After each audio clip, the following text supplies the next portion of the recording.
السلام علیکم ورحمۃ اللہ وبرکاتہ۔ محترم سامعین کرام، آپ کے اطلاع کے لیے عرض ہے کہ کچھ مہینے پہلے جناب عاقل صاحب جو دیوبند سے تعلق رکھتے ہیں اور آج کل جدہ میں رہتے ہیں، وہ دارالعلوم دیوبند آئے۔ انہوں نے وہاں پر ایک ویڈیو ریکارڈ کرائی جس میں انہوں نے ایک جھوٹ بولا کہ دارالعلوم کے طلباء سے میں نے کچھ روایتیں دکھا کر سوال کیا کہ کیا آپ کا ان حدیث پر عمل ہے، تو اس کا جواب نہ دے سکے اور انہوں نے اعتراف کیا کہ ہاں واقعی ان حدیث پر ہمارا عمل نہیں ہے۔ اس کے علاوہ انہوں نے حناف پر یہ بھی الزام لگایا کہ یہ لوگ صحیح حدیث پر عمل نہیں کرتے۔ اس ویڈیو کو دیکھنے کے بعد ہم نے جناب عاقل صاحب سے رابطہ کیا، بڑی مشکل سے جناب گفتگو کے لیے تیار ہوئے، اور جب گفتگو ہوئی ان سے ہم نے سوال کیا کہ وہ کون سی احادیث ہیں جن کے بارے میں آپ نے کہا تھا اور ان حدیث پر آپ کا عمل ہے، ہمارا عمل نہیں ہے۔ لیکن جناب عاقل صاحب کوئی بھی ایسی حدیث دکھا نہیں سکے۔ جو حدیث انہوں نے دکھائی ان حدیث پر خود ان کا عمل نہیں تھا۔ ہم نے جب اس پر پکڑ کی تو جناب ادھر ادھر بھاگنے لگے۔ اس کے بعد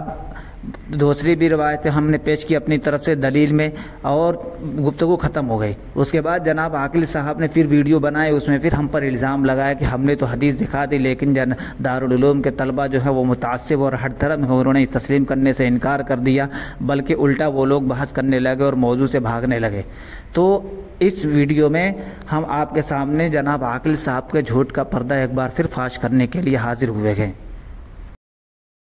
آپ اس ویڈیو کو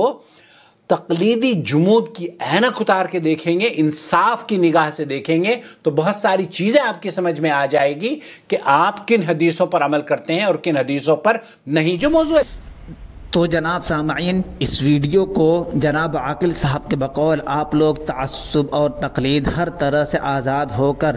انصاف کی نگاہ سے دیکھیے گا، اور انصاف کے ساتھ آپ فیصلہ کیجیے گا، اور آپ خود فیصلہ کریں گے کہ کن احادیث پر جناب عاقل صاحب کا عمل ہے، کن احادیث پر عمل نہیں ہے، اور کیا واقعی جناب عاقل صاحب اپنے دعویٰ میں سچے ہیں کہ وہ لوگ احادیث پر عمل کرتے ہیں، یا بس احادیث پر عمل کا ڈھنڈورا پیٹتے ہیں اور غافل عوام کو یہ لوگ دھوکہ دیتے ہیں۔ تو سامعین، سب سے پہلے ہم آپ کی خدمت میں اپنا وہ سوال پیش کرتے ہیں جو ہم نے جناب عاقل جدہ صاحب کے سامنے رکھا تھا، اور جس میں انہوں نے کمی بیشی کر کے آپ کے سامنے پیش کیا، اور انہوں نے جھوٹ بولا ہمارے سوال کے متعلق بھی۔ وہ سوال آپ کی خدمت میں ایک بار پھر پیش ہے۔ اسی طرح آمین بالجہر ہے، یہ سب چیزیں آپ نے ان کو دکھائی تھی کہ یہ اس پہ آپ کا عمل نہیں ہے، تو انہوں نے کہا کہ واقعی اس پہ ہمارا عمل نہیں ہے، یہ یعنی کچھ احادیث دکھائی تھی۔ تو رفع الیدین کے سلسلے میں مسلم میں کون سی روایت ہے جس پر ہمارا عمل نہیں ہے، آپ کا عمل ہے؟ تو دوستو، آپ نے دیکھا کہ ہم نے سوال یہ کیا تھا کہ کون سی ایسی حدیث ہے جس پر آپ کا عمل ہے اور ہمارا عمل نہیں ہے، اور ساتھ میں ہم نے مسلم کی بھی کہتے غیر خیر مسلم کی کہتے اگر ہٹا بھی دیں تو کم سے کم سوال اتنا بنتا ہے کہ کون سی ایسی حدیث ہے جس پر آپ کا عمل ہے اور ہمارا عمل نہیں ہے۔ لیکن جناب عاقل صاحب ہمارا آدھا سوال گول کر گئے اور صرف آدھا سوال آپ کے سامنے پیش کیا۔ موضوع بحث یہ تھا کہ انہوں نے کہا کہ آپ ہمیں وہ حدیث بتائیے جن حدیثوں پر ہم عمل نہیں کرتے۔ تو آپ نے دیکھا کہ جناب عاقل صاحب نے کیسے چالاکی اور دھوکے سے کام لیتے ہوئے میرا آدھا سوال گول کر دیا اور صرف آدھا سوال سامعین کے سامنے پیش کیا۔ اس کے بعد اب دیکھیے یہ ویڈیو آپ کے سامنے کیوں پیش کی جا رہی ہے، یہ جناب عاقل صاحب کی زبانی ہی سنیے، اس کے بعد ہم آگے گفتگو کرتے ہیں۔ یہ ویڈیو اس لیے پیش کر رہا ہوں تاکہ لوگوں کو پتہ چل جائے اور وہ احادیث پر عمل کرنا کسے کہتے ہیں سیکھ لیں۔ تو دوستو، آپ نے جناب عاقل صاحب کی زبانی سن لیا کہ یہ ویڈیو اس لیے پیش کی جا رہی ہے تاکہ آپ کو معلوم ہو جائے کہ احادیث پر عمل کرنا کسے کہتے ہیں اور احادیث پر کیسے عمل کیا جاتا ہے۔ تو اس ویڈیو میں آپ کو یہی بتائیں گے۔ تو ہم چلتے ہیں جناب عاقل صاحب کی خدمت میں، اور جناب عاقل صاحب نے جو حدیث پیش کی تھی ہم لوگ کے سامنے، کیا واقعی اس حدیث پر جناب عاقل صاحب کا عمل ہے یا نہیں، اور کیا واقعی اس حدیث پر ہم عمل کرتے ہیں یا نہیں، کیا واقعی اس حدیث پر عمل چھوڑ کر ہم سنت کو ترک کرنے والے کہلائیں گے یا نہیں، اور کیا واقعی وہ حدیث قابل عمل ہے یا نہیں۔ یہ تین چیزیں ہم یہاں اس ویڈیو میں پیش کریں گے کہ کیا واقعی وہ حدیث قابل عمل ہے یا نہیں، کیا واقعی جناب عاقل صاحب کو اس حدیث پر عمل ہے یا نہیں، اور کیا واقعی اس حدیث پر عمل کو ترک کر کے ہم سنت کو ترک کرنے والے ہو رہے ہیں یا نہیں۔ تو چلتے ہیں جناب عاقل صاحب کی خدمت میں۔